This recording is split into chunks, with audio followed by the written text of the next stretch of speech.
Hello. How you doing, mate? Good, Joseph. How are you? It's, yeah, good. You scared the life out of me. I was in another tab. So if you saw a little jump there, it's because you came That's out okay. over. Good morning or good after. I But guess it's late afternoon for you over there. we are edging into evening, early summer evening. Yeah, it's feels like there's been a bit of a turn in the weather as well, which is a good sign because the British summers are not that long anyway. So the fact that we're getting some kind of good weather is all good with me. How you getting on over there? Getting on pretty well. Just getting back into the swing of things after the weekend. Happy belated Mother's Day to all the mothers out there. Um, Oh yeah, yeah, yeah. yeah, Very belated for the UK listeners. Ours was yeah. back in March.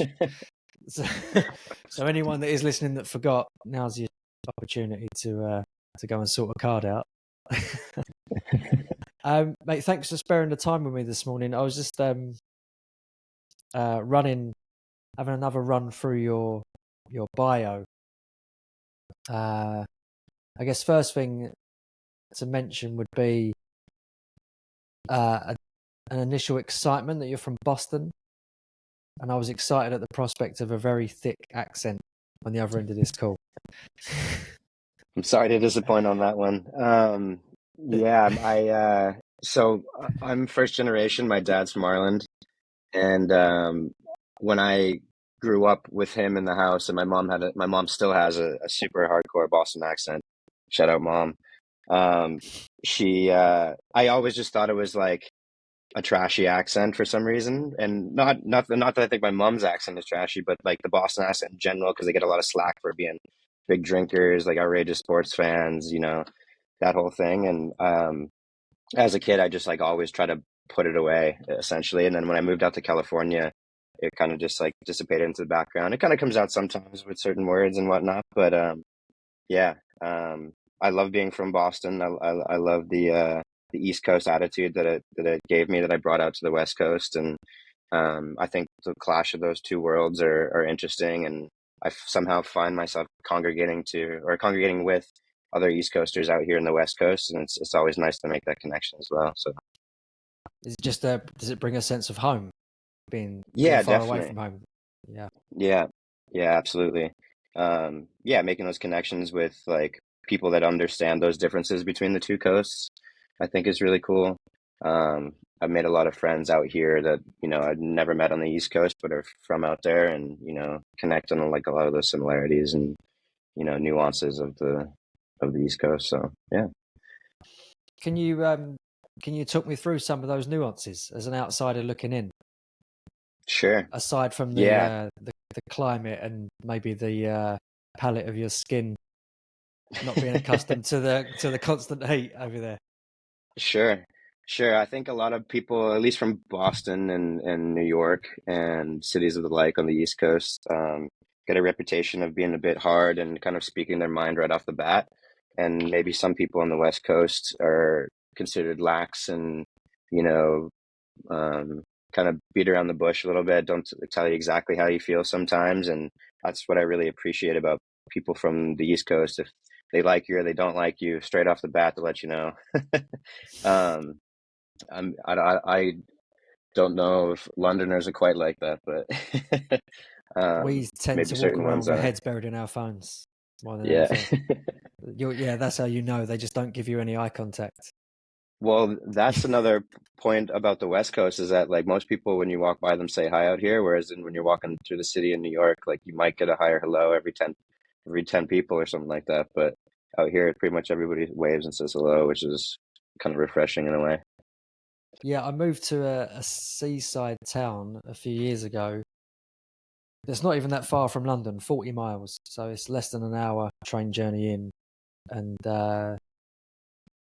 one of the most apparent aspects of that is the friendliness of the people and people saying hello to you. And my initial reaction at the time was, what do they want? What are they after? Why are they talking to me? It took Yeah. a few months to kind of adjust to that. And yeah, I'm well and truly in the system now where I'm saying hello to dogs as I walk past them. Or let alone people. It's yeah, well and truly de-Londoned now, which is quite Yeah, quite a pleasant thing. Yeah, a bit of community. It's not a bad thing. Yeah, yeah.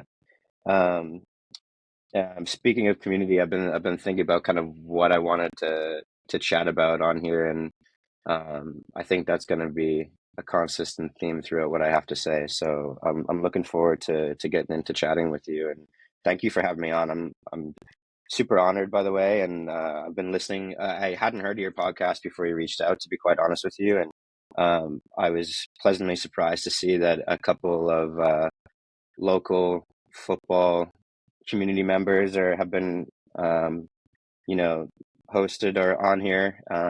So I've been listening to a couple of their casts and some new ones, and I've got some like pretty good insights from a lot of other photographers you've had on, and other types of businessmen and women and of the scene. So yeah, very excited to chat with you. Nice one, mate. Well, thank you for that refreshing East Coast honesty in telling me you've never heard of it before.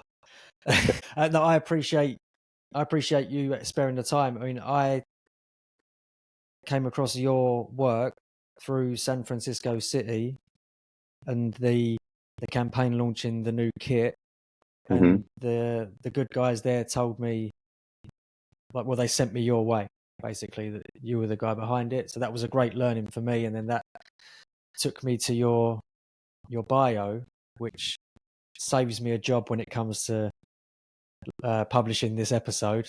That's very nicely written, and I'll probably lift most of that if I'm honest with you. Um, Yeah, go for it. and it's just a really interesting. It was a really interesting story. So I guess what I'm curious about, and I guess my questions or my curiosity will somehow tie into your answers and your reasons into why you've sought the path you have and the work that you do within it. So initially, yeah, if we could touch on where your initial interest and love for photography began, and we'll just try and meander relatively in a relatively linear fashion towards where we are now. We might dart off on tangents, but that's the way they go, these things. Sure. You broke up there for a quick sec, so you said where my photography journey began?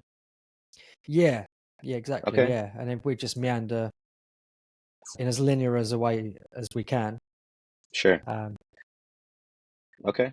yeah, Yeah, funny enough, my sister, who's back in Boston, by the way, Hannah sent me a picture of my father, mother, and I, and I'm taking a picture of my mom standing up on a chair at the dining room table at my grandparents' house back in Boston, my mom's family.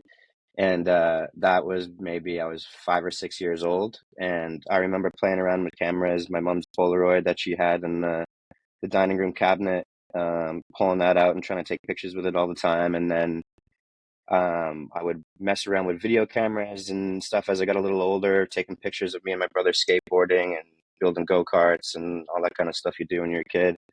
And then I got into sports, was majorly into baseball and then eventually football, soccer. And that kind of took over my life, and photography fell by the wayside and up until I was in college.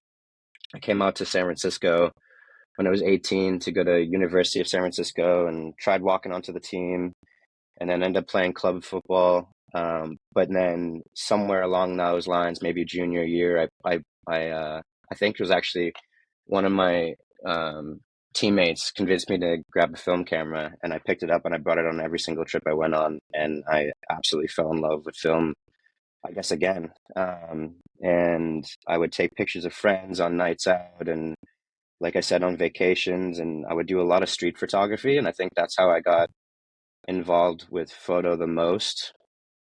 Just walking around San Francisco, it's a city of characters. I don't know if you've ever been. If you haven't, I hope you can make it out here at some point. Maybe catch a it's on city the game. list. Yeah. Yeah, that would be on the list. I've not Um, quite made it that far up the coast, unfortunately. um, well, that's okay. We'll get you out here in due time. Um, so yeah, that's where my photography journey began, I guess, out here on the West Coast. And I at around that time, just after school, I got heavily into motorcycles. I'm really into like the kind of chopper scene, I guess, that's out here. Harleys and stripping them down and rebuilding them and whatnot. And um, I always had a point and shoot on me when I would go on rides, and I've kind of got a knack for taking photos while riding, which can be a bit dangerous, but um, knock on wood, haven't had any problems yet. And I've been involved in the photo community scene within that, within the street world. And then I was working for a footwear company at the time, maybe 6 years after, yeah, 3 years after university, and for 6 years after that, for a sustainable footwear company called IndoSole. We repurpose rubber sandals or rubber tires for the soles of sandals. Kind of a unique company to work for, great mission. Really enjoyed my time there.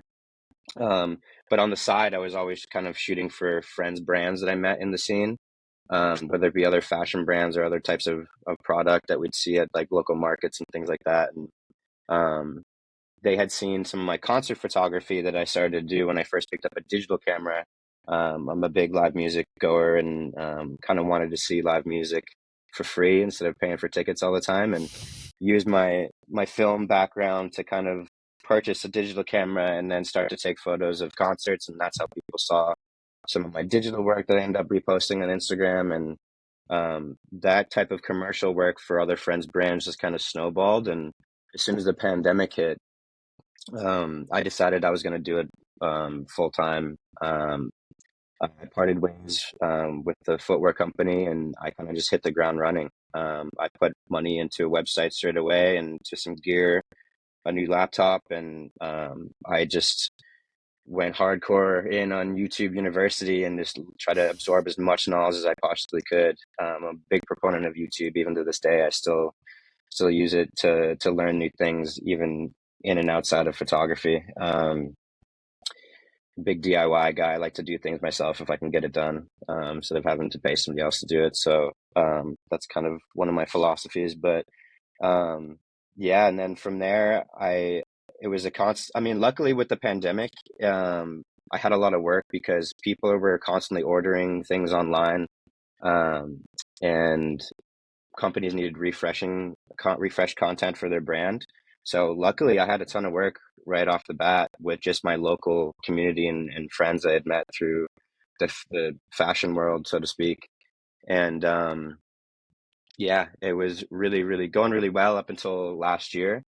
And last year, with all the layoffs and everything that's been happening and budget cuts and things, especially presence within the tech world here that in San Francisco, um, it's been a struggling year for production all around, at least as far as I know, and my friends know, and the community here that I'm with understand. But yeah, so um, but luckily this year it's picked up, and I've had some really good opportunities to meet really cool people within the network, and things have been on off to a great start, and especially with the club, and had the awesome opportunity. I reached out to Ian Blackley, one of the members of the club who kind of runs their social, designed one of their jerseys or a couple of their jerseys, and has done a lot of work on their website.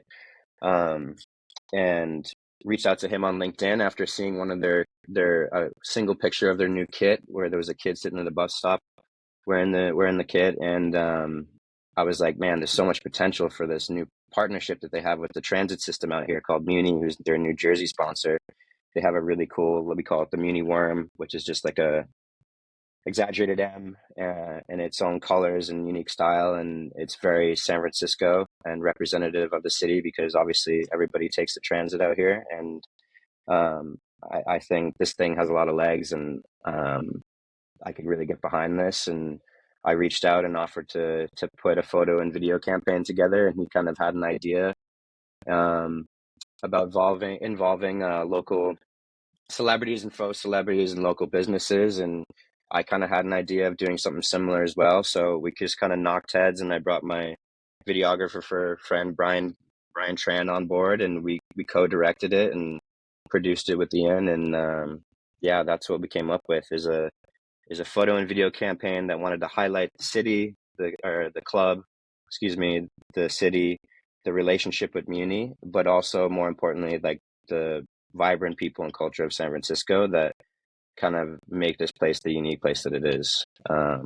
So I appreciate you noticing the content that we created, and the whole idea is to bring people into the club and get more viewership, increase the passion for football in the US and particularly San Francisco, because I've needed something like this for myself to get behind within San Francisco for a long time. I play in the same co-ed road league team every Wednesday, and I've been doing so for 12 years with some of my friends that I played with in college. And to have this outlet to go and support a local team and community is like after your kind of career is over within the game, so to speak, is really important. And looking at places like England, for example, where they have all these like massive viewerships for lower league teams or non-league teams, and it's incredible to see, and I draw inspiration from that, from sure. And there's a lot of other um, teams and communities within the US that are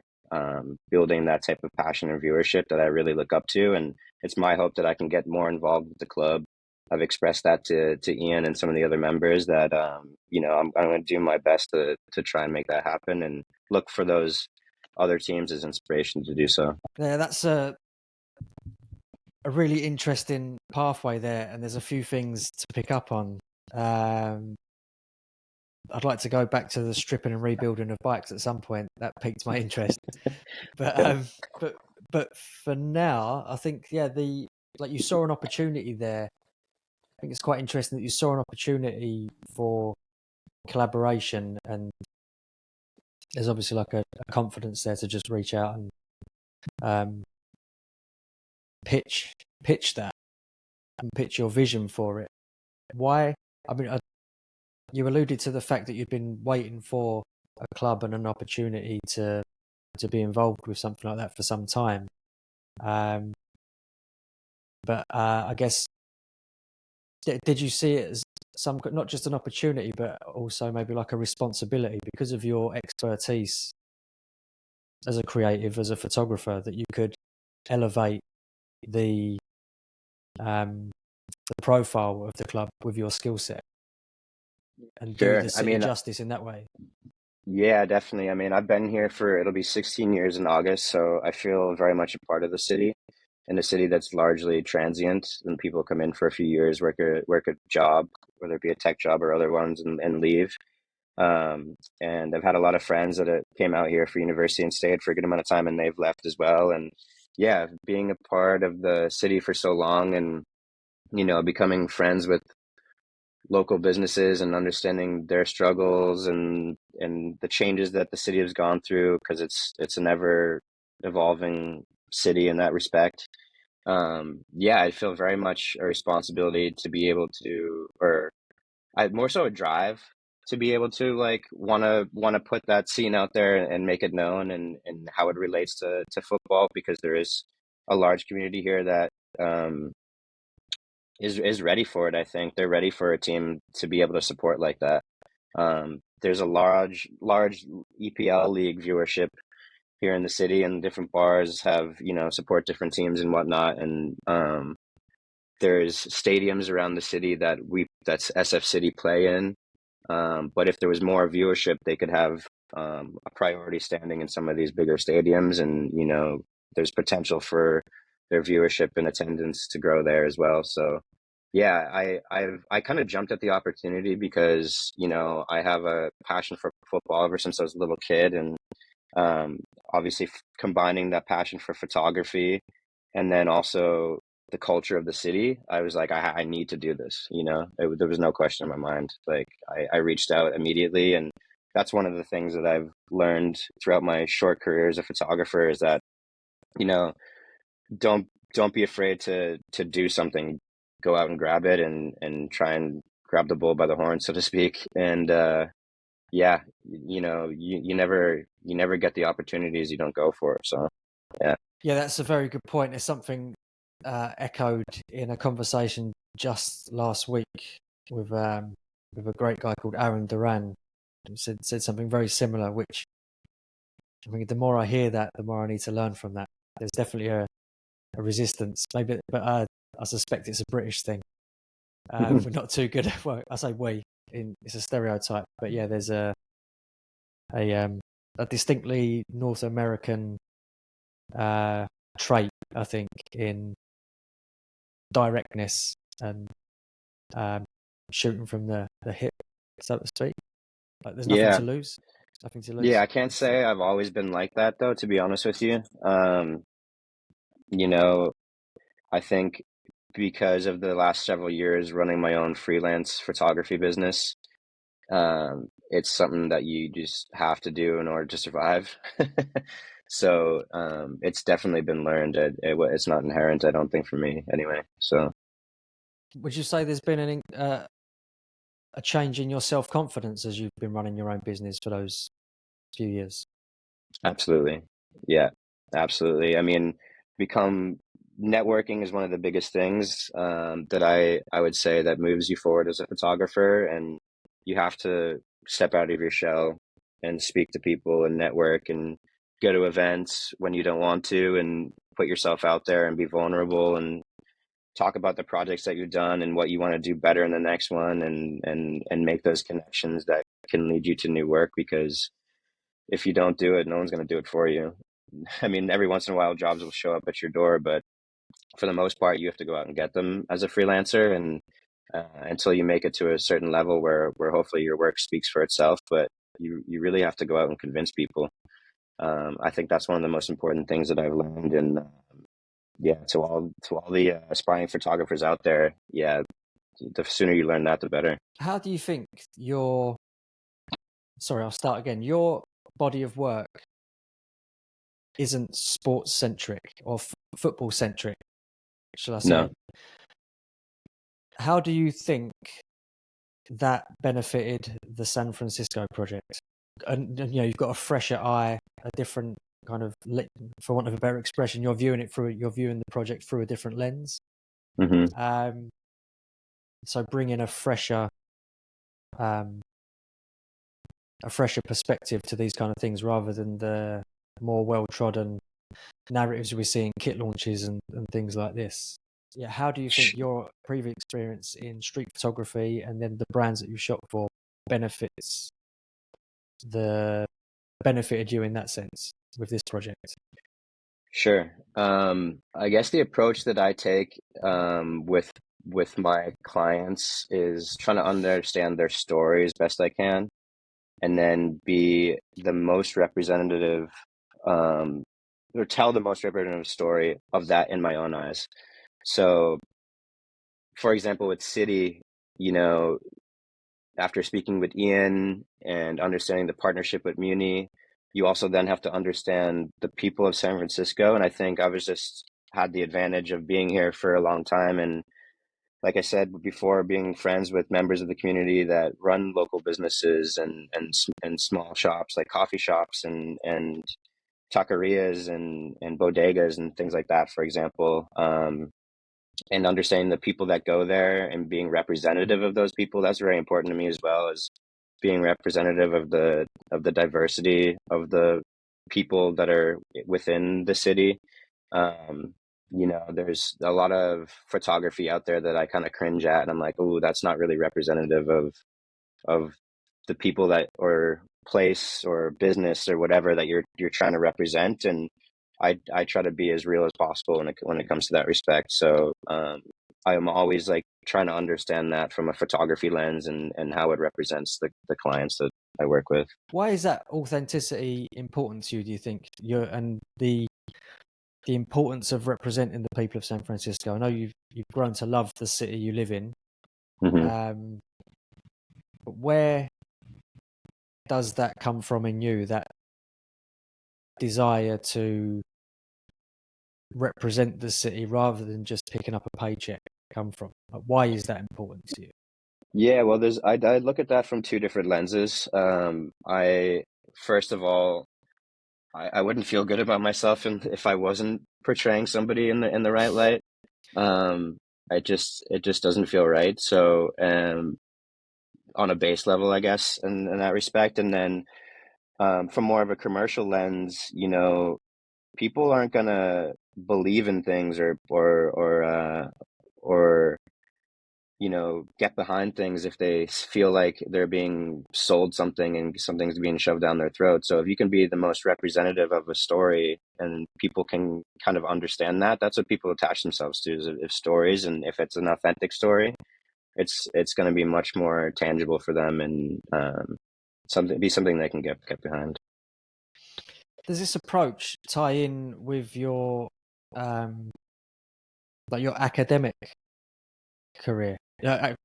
Academic career, rather, your academic studies, college. You did a psychology degree, right? So is that where, would you say that's where the being tuned in comes from? Tuned into that kind of thing comes from? Yeah, you broke up again there for a second, but I think I understand where you're going with my career in psychology when I was in school. Sorry, did I lose you a second then, mate? Yes. Um, could you So, just repeat the yes, question, please? Yeah. yeah, sure. Sorry, I just I dropped out for a second. Does this approach tie in with your psychology studies from college and the interest in that and the understanding of people and um and I guess connecting with them through story? Yeah, I would say so. Um, yeah, I studied industrial and organizational psychology in school, and that's basically psychology of the workplace, but it has a large background and scaffolding within social psychology. And I think understanding people and just taking that like conscious approach to meeting people for the first time and trying to be respectful of where they come from, and maybe doing research about people in that respect too is which a lot of people tend to overlook. So yeah, I'd say it plays in whether subconsciously or consciously. I think it's a little bit of both. Yeah, Um, a pandemic feels like a funny time. I'm jumping back slightly, but a pandemic yeah, it's feels okay. like a funny time to kind of explore new career paths, especially when one of them is um, pho- photography, which involves, I guess, well, especially a freelance career. Rather, you mentioned that the community that you had tapped into kind of helped get that off the ground, if I've understood that correctly. Correct. Uh, so that I guess the success in you getting that off of the ground is rooted in building and maintaining relationships, right? Absolutely. So I guess, yeah, what is there a sense of gratitude from your side in the way the community rallied around your change of direction? And is that what ties into you wanting to portray that community in its best possible light, like a kind of a closing of the circle, so to speak? Yeah, definitely. Yeah, I'm very like thankful for my community and friends that have supported me. I had friends when I was first thinking about, you know, switching careers at the middle of the pandemic, and a lot of them were like, "Your work is good, just go for it," and like that's what exactly what I needed to hear, because it's honestly, it was terrifying trying to make that jump. And I mean, I was applying for other operations jobs because that's what I did at the footwear company, and I applied to a couple other local companies, and I was like, do I really want to be, I mean, I sit behind a desk a lot of the time now, but do I want to be sitting behind a desk, importing and exporting goods and invoicing people? I mean, I kind of do a little bit of that now still, but when not having that creative outlet, and that push from my friends and family was, yeah, what I needed to push me over the edge and make that decision. And I guess it's been a subconscious thing. Honestly, I haven't thought about it too much. That support that I'm so thankful for has come around in my work in a way. Yeah, I I I think that it's now, looking back at it, I think it's definitely come full circle in that respect. You found yourself in an operations role, which is the antithesis of a creative environment. What kind of what well, I guess first of all, it's impressive that you were able to rediscover a creative outlet and run it parallel to that. Were you feeling an unalignment in the lead up to that? Just like I'm not doing what I should be doing or what I want to be doing. I know it's easier to stitch that together looking backwards, maybe, but it is quite a leap. I know you say there are some similarities now, but it feels like somewhat of a waste, if I may say, looking at the body of work you've got, that you would have just been sat at a screen for 10 hours a day. Yeah. Yeah, it was more I had the same conversation with my father a couple years ago, and he'd tell me like, "Yo, you're too long in this job." I was at my last role for 6 years with the footwear company, and I think I probably hit my ceiling at probably for around 4 years. And I would be sent to Bali for work, and which was an amazing perk, and got to work there for several months at a time. And I was kind of shooting photo on the side towards the end of that, or yeah, towards the end of those 4 years. And at that time, I probably could have made the jump, but I'm one of those people that gets really comfortable in the spot that they're in, and it's kind of adversive to change. So that's something that I've been trying to push myself more towards, is being more comfortable with change and making decisions early. And it's really difficult because you don't know if you're making the right decision. So weighing those options and learning how to weigh those options in a timely fashion is a skill set in of itself, I think. And I think I was listening to one of your other more recent podcasts. It might have been the fellow that you mentioned before, but I think he touched on something similar where, you know, making decisions at the right time is kind of a fine art, and to be able to do so will advance your career in ways that you never thought could happen. And I'm glad I did it at the time, but if I one regret I guess I wish I'd done it sooner. You always feel like, or at least I always feel like, I'm behind the eight ball a little bit, and I guess I'm just kind of hungry to be at the next step at any given stage. But I'm always like pushing myself to do things as quickly as possible, and sometimes I wish I had done it earlier. Yeah. What are you doing to bring that change in terms of your decision making and not getting caught up in that comfort zone moving forward?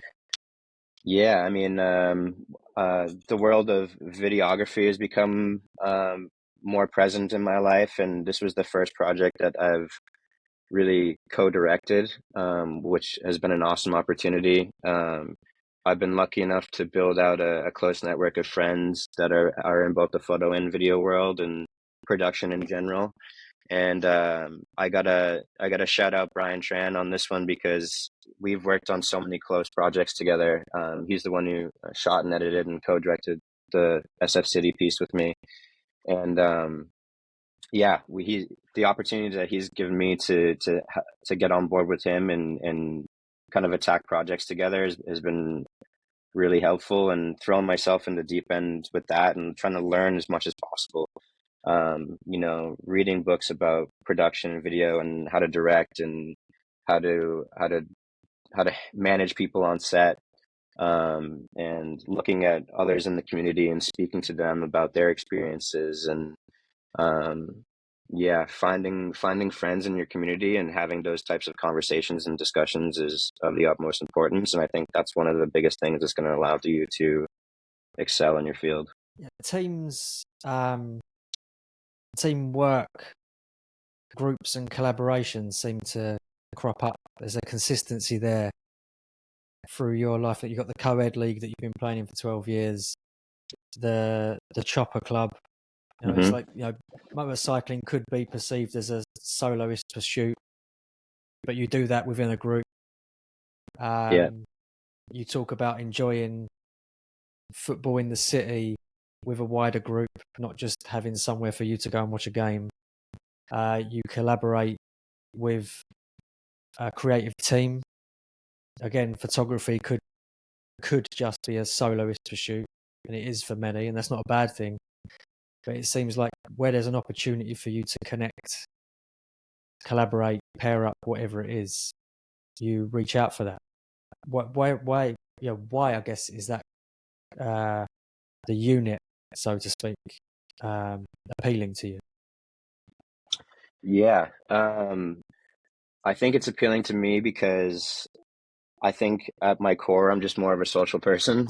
And, I have a lot of fun when I'm on set for quite frankly. And, to be able to enjoy that with other friends and it makes the work more interesting, I feel like, and bouncing ideas off of each other instead of just like kind of mulling it over in your own head by yourself only leaves room for improvement in my eyes.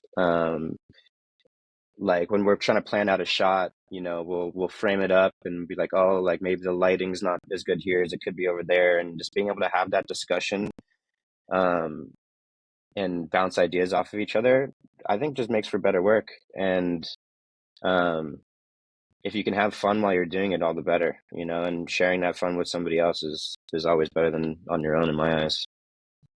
Does that add that element to it? If you are working, is it less fun if you're on your own? Are you aware of that in the moment? If you're on a solo shoot, as an example, are you enjoying that, or are you kind of thinking, I would rather not be doing this on my own. I work better in that environment, so to speak. I missed the first half of what you said. You broke up again. Uh, Would you mind it's repeating again? this, this is British Wi-Fi letting me down here. So does that is do you um are you actively aware of that enjoyment, or the absence of that enjoyment rather, when you're working on your own during a shoot? I mean, I imagine that you're not completely on, there'll be an assistant around and this kind of thing, but when it's less collaborative, is it less fun, or is it just fun in a different way? I'd say it's a little bit of both. It's definitely fun in a different way because you get to learn things on your own in a way that challenges you separately from learning things with other people. Yeah, I mean, I think you need the balance of the two, honestly. Because learning on your own challenges you, and I guess I already said in ways that don't challenge you when you're with other people, and you don't have that discussion, and it forces you to kind of figure things out on your own. And I do enjoy that as well.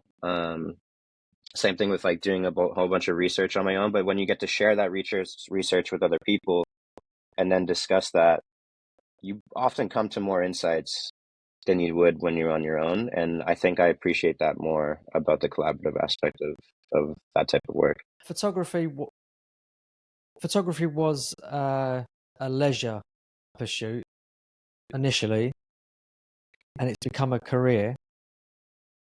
What do you, what do you? I mean, it would have been initially an outlet for you outside of work, like a creative outlet, a release, a form of escape, expression, all of these things.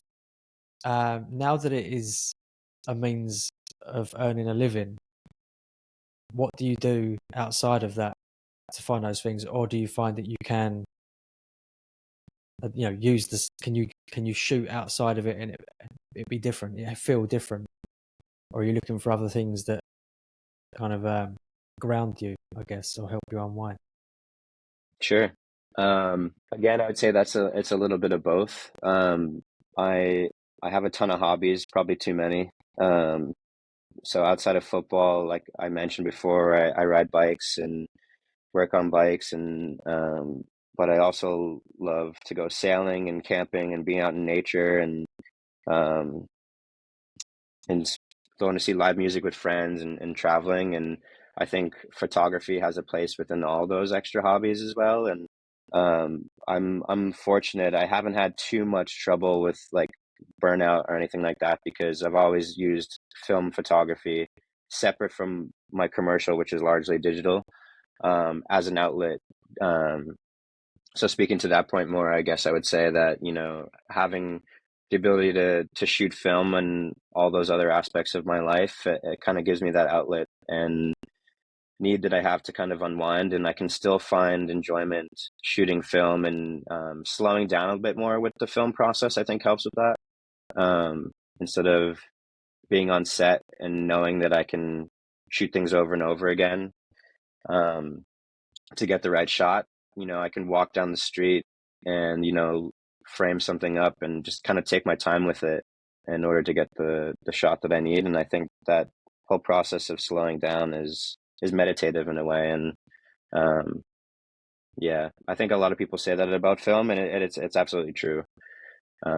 So I find that really resetting in a lot of ways. It's really interesting that you kind of return to the purity of the craft to realign, and the day to day is the not to say that it's kind of the solid end of the craft with the digital aspect of it, but it's quite a it's quite a neat observation that you see that as a form of meditation, even though you are essentially doing the same thing, employing the same act, basically. Sure. I mean, photography for me is still fun. I mean, whether I'm doing it for fun and like a film aspect and walking the streets of San Francisco and doing some street photography, or whether I'm trying to line up a shot for a tech company at a conference, um, I still find ways to make both those things enjoyable. Um, Especially when it comes to composition, I think that is one of the most fun things for me to be able to frame something up in your mind. It's just like such a cool concept, and I enjoy it whether I'm doing it for somebody for a paycheck or myself because I want to spend money on film and go broke. But Yeah. With the like you mentioned enjoyment a lot when you're on set. Do you feel stresses when you're on set? And if so, absolutely, how? I know the hands on the face. Yeah, yeah, that. How do you manage that in the moment? yeah. That's a learning curve that I think I'm going to be continuing to struggle with throughout my career. Is that at this point in my career, I'm producing a lot of my own projects as well as creating or concepting the creative and then executing the creative.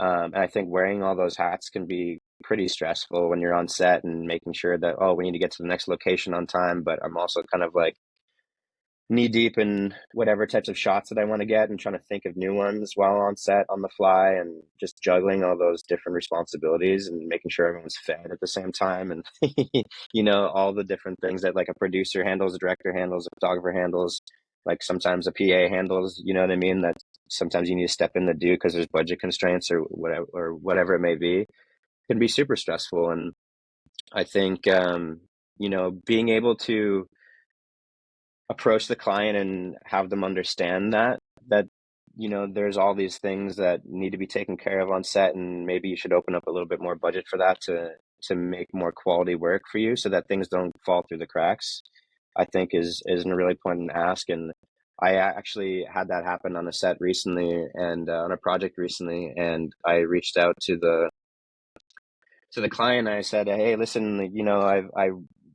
after thinking about it, I'm trying to learn from my previous shoots and I want to bring those lessons to this one. And I just didn't have enough time on the last one because I didn't have extra hands on set. Would you be able to open up budget? And he said, well, we've worked with you before. We've been happy with your work.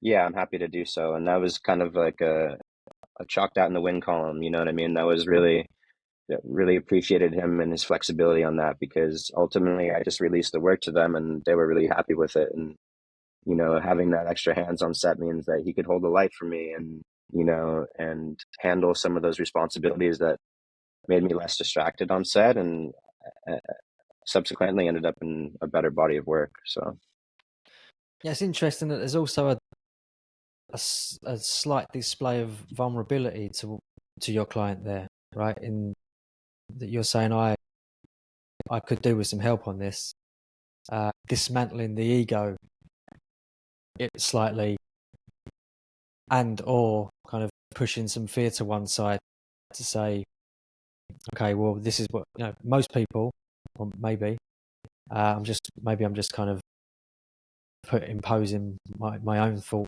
process on that and how I would be in that situation. But I would be thinking, that's the budget they've given me. Best just do what I can with that. The kind of the vulnerability to say I could do with an extra pair of hands, and the fearlessness to, because there's an element of not wanting to upset the client, right, when you're in these Hmm. situations. And I guess if you've worked with them before, then you know there's a relationship of sorts there. But in a competitive industry, I imagine there's an element of not wanting to rock the boat too much and asking for these things, or divulging your feelings around certain things can feel like a risky move in some ways. Would that be accurate? Yeah, that's definitely accurate. With the current climate and the budget restrictions that people have, it's hard to ask for those things, definitely. And but I think being transparent, and I'd obviously helped that I'd worked with this client before, so we have that rapport. But just being transparent, I think, is another theme I'd like to touch on. It goes as far as being transparent about like the story you're trying to tell, but I think being opening up to that vulnerability and showing them that you have these concerns is just demonstrating honesty. And I think a lot of clients will ultimately appreciate that. If they don't, I wouldn't work with them. But you know what I mean? Because if you're showing yourself in that respect, and they're seeing you for who you are, then they should be able to understand that. And the worst they can say is no because such and such reasons, you know. So I think you're better off asking. And yeah, it may rock the boat, but you know, if it's going to make your work better, it goes back to just being bold enough to ask for it, I guess. But um, I think you should go for it if you can. Yeah. And I guess you just use the words making your work better. So I guess there is a responsibility to yourself to ask those questions in some ways, Yeah. because Yeah. it will tie into the next project and feed into the longevity and growth of your career. Sidestep into your previous career briefly. I'm curious if your experiences in that help you in any way with navigating this one, because the creative industry, or being a creative, doesn't necessarily come hand in hand with a lot of the aspects that go with it.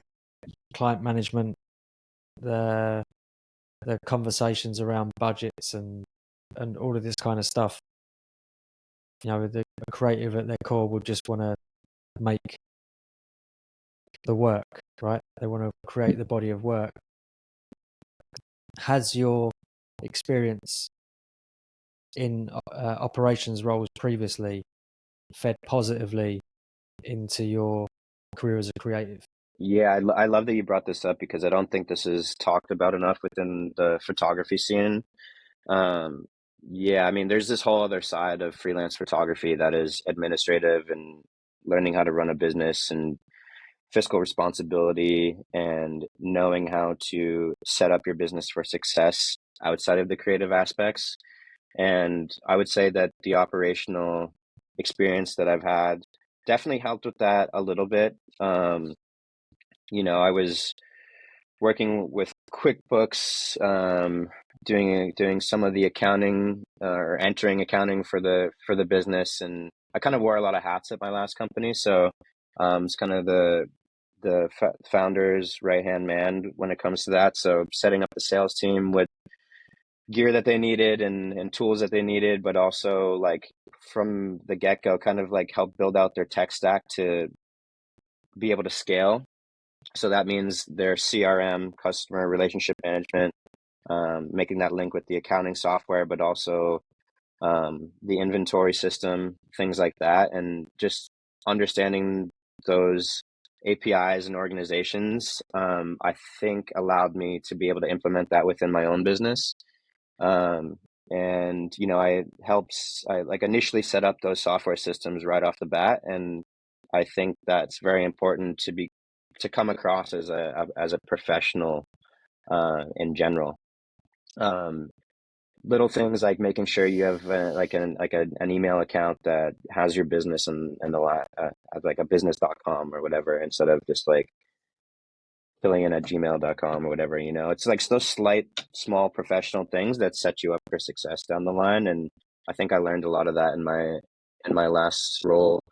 um yeah, I mean, we built our website on Shopify and kind of learned my way around website building and how things were set up that way. And then again, referencing YouTube and building out my own website and scouring other people's pages and pulling things that I liked from them and help set that up. And yeah, I'd say largely just the overall like um operational package that I like helped set up at my last role. I think I kind of transitioned into photography with, and it was a good baseline to start with for sure. Do you see a lot of other? Do you see a lot of other creatives, especially the younger, up and coming, new to the industry, falling down in that respect? I don't know if I necessarily see them falling down. I definitely get a lot of questions about when people see my invoices and they're like, what did you use for that? This is so much better than a spreadsheet. Or, I'm like, well, if you build out these things and you spend time on these, it makes you come across more professionally, and it means that you've put the time in to make, like, you're already putting the time in to make your creative look the best that it can. You should make the other side of your business look as best it can as well. And putting that extra time into doing that, and I think is super important, because there's a lot of people that obviously want really good creative from you, but they also want to have a great business relationship with you. And if you don't have the both, you're not going to be able to excel in the field. You need the both these days. It's not just high end creative. It needs to be a well oiled machine in terms of having a good um, back end system that then presents well to your client, and also the ability to network with other people. I think those are the three main tenets of having a good, successful photography or production business. Is this pretty much 24/7? Because you've got so many spinning plates with this. Front end being the output, back end being the foundations of your business and the management of that, and then you've got the networking on the side of that, events and all of these things. So when are you? I know we touched on this earlier on about finding some time to reset through film photography, but even then you're kind of switched on and you're kind of your creative mind is working. When is there complete downtime? Because it sounds like there's not much time for it. And with that in mind, you mentioned that you hadn't quite hit burnout yet, but is it something you're concerned about reaching at some point?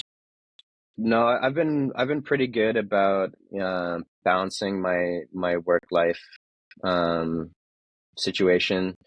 Um, I think finding time to spend with family and friends is really important. Just going back to like base level needs. I travel back to Boston fairly often. I'm going back soon for my sister's wedding, which she keeps reminding me I need to get my suit for. But yeah, I mean, because I enjoy my job so much, like I don't feel like, I mean, there's times where I'm swimming in editing. Like right now, actually, I have several deadlines that I need to get off the table and into clients' hands. But um, because I enjoy it, I don't really feel like it's a burden at all. Like on the weekends, I'll be happily emailing people on Sunday nights, getting ready for the week, or having conversations with Brian, co-director and videographer, about the next projects. And sometimes he's telling me I need to turn it off, but and so I struggle to like kind of fit that into like a 5-day work week. I kind of just be working on the weekends, but I'm also taking downtime in the middle of the week to go for a surf or a run or hit the gym. And I don't have the normal 9 to 5 schedule, so I kind of like that aspect of the freelance world because even though it's not a normal schedule, you can kind of take your way and do things at your own pace, and I enjoy that very much. How are you structuring your time with those different elements of the freelance business? So if it's not a shoot day, what does a week look like in terms of editing and admin and I guess new business? Outreach, yeah, for sure. Um, yeah, I mean, I think physical activities are really important for me in order to feel good about myself, but also be productive. So I'm usually getting up in the morning. I have a small breakfast and coffee, and then I'll do a little bit of work until I'm caffeinated, and then I'll run off to the gym and I get that out of the way as soon as I can. And then I'm back and I'm working for several hours, whether that's doing admin work or editing. And then in the afternoon, because I think that time right after I'm back from the gym and showered, I do my best work. My head's clear after going to the gym and kind of resetting for the day in that way. And I try and bang as much out in that few hours as possible. And then in the afternoon, I'll do outreach, and I've got a spreadsheet of a million potential clients that I'm slowly but surely getting through and reaching out to. But I'll do that, and then have meetings in the afternoon typically, or occasional morning meeting with clients that need to talk about ongoing projects, and that's the kind of the base structure. And then in the evenings, I'll hit the YouTube University for things that I'm trying to learn. I kind of find use that time to explore things in that respect, and then I'm a constant what's the word I'm looking for? I'm a constant I'm constantly hungry for seeing other people's work, and I draw a lot of inspiration from other people's work. So I watch a good amount of movies, honestly, and TV. My roommate's a movie buff, and drawing inspiration from the shots that I see there and the way things are lined up and the composition people have is just inspiring for me. And I go to a lot of photo shows in that respect too. I just saw an amazing exhibit, Irving Penn at the DeYoung Museum here in San Francisco, and famous Vogue photographer from back in the day, and portraiter, and yeah, just being constantly consuming content like that, I think or art, I should say, is really inspiring for me, and I tend to do that later in the day. So that's pretty much how it's going if I'm not on set shooting. That's really interesting that you've got. Well, for me, that's really interesting because I think I'm guilty of a lack of, I was going to say structure, but maybe understanding of when in the day I'm more suited to certain tasks. It's Hmm. really interesting to hear you say that an afternoon workout gives you the energy for a few more hours to carry out another task rather than kind of just stringing these tasks out to the point of brain fatigue and then dragging yourself to the gym and just ticking the boxes. I think that I'm guilty of just getting my boxes ticked and maybe not ticked well. Hmm. And you're arranging your day to operate at an optimum level and using those boxes you need ticking off to feed into productively finishing off another task, which is really good learning for me. So even if no one else takes something from that, I'll have that one. Um, on the subject of absorbing references, movies, and this kind of thing, can I make a recommendation for a documentary that I think Absolutely. you would enjoy visually, based on nothing other than the fact that I know you've got a great eye, and I think you'll enjoy this. It's called The Other Side of the Wind on Netflix, and it's a documentary about an unfinished Orson Welles movie. I think you may enjoy the so a lot of it is shot in the 70s.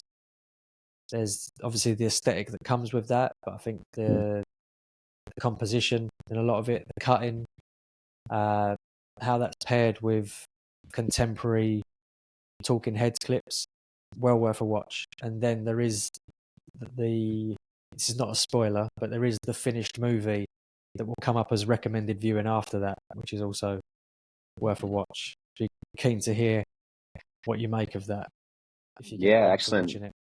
I appreciate the suggestion. I love docs, so yeah, I'm looking forward to check it out. I watched another.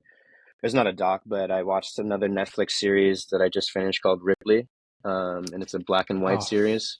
Have you seen it? it's one of the most beautiful things I've seen. Yeah, is the cinematography and the way that shots are comprised in that series is phenomenal, and I think the actors did an amazing job as well. So another thing to look out for the listeners, I guess. Yeah, you could watch that on mute and still enjoy it. I think Yeah. it really is well done. I actually, it's a bit of an unnerving and unsettling drama. I actually dipped back into that as a form of lighter entertainment from watching Baby Reindeer. I don't know if you've Oh caught my any of God, that. I have, yeah. Yeah, I finished both those in the last week. I was just glued to the TV. I couldn't Oh, take my eyes off them. But you know both like, something is full on when you watch Ripley to cheer yourself up. yeah. I think I watched episode 4 of Baby Reindeer, and I was like, "Oh no, Yeah. I need some pep back in my step. I know what will do it. A psychopathic killer set in Italy. That'll do it." But yeah, Yeah, fair let's. warning, that's a traumatic series, Baby Reindeer. Oh man, yeah, did not see that coming. But yeah, let me know how you get on with that. I'd be keen to hear it. And also, you probably watched this. This come up the other day, but I didn't have his name to hand. Couldn't couldn't get it during the conversation. But the Stutz documentary, Stutz with Jonah Hill. It's Oh, is that he, his therapist. his therapist? Yeah, yeah, exactly. Yeah, Yeah, again, yeah, really well done in terms of it's just a black and white, simply shot documentary, but how they change locations and composition and format through it is quite interesting in terms of keeping you engaged, and I guess just something else for the reference bank there. yeah. I started it. I haven't finished it, so I need to go back to it. This I actually took some lessons from it from a self growth perspective as well. So aside from the aesthetic aspect of it, definitely well worth having a pen and paper by your side because there's a bit of free therapy in there, Yeah, uh, which is not always the case when it comes to therapy. yeah. Very true. mate, mate, listen, I'm really conscious of the time and taking up too much of your day, but there's loads of really interesting takeaways from there. I don't know if there's anything that you'd like to touch on before we wrap up, but from my side, that's been a really enlightening conversation on an interesting career switch and trajectory over the past couple of years that I'm certain anyone listening is going to take something from, whether they're in the photography business or otherwise. Uh, yeah, really do appreciate that, mate. Yeah, I appreciate you reaching out, and I appreciate the conversation. You've made me think about things in my life that I haven't really thought about on a conscious level in many ways. And yeah, I always enjoy conversations like this and being able to tell my story because when I'm looking back on it, I always think of new things and ways to improve and processes that I can improve on. And I think one thing that I would touch on is um, just reiterating what I kind of said before about, jumping into your community, making that a part of your work. If you're gravitating towards that, don't be afraid of it and move towards it. And for a lot of aspiring photographers, like I think I needed to hear this off the bat is if you've got an idea that you want to do or you want to get into photography in the first place, is absolutely do it. You won't be you won't regret it for sure. I especially if you enjoy it as much as I do. Um, I did want to mention two people that you should maybe talk to.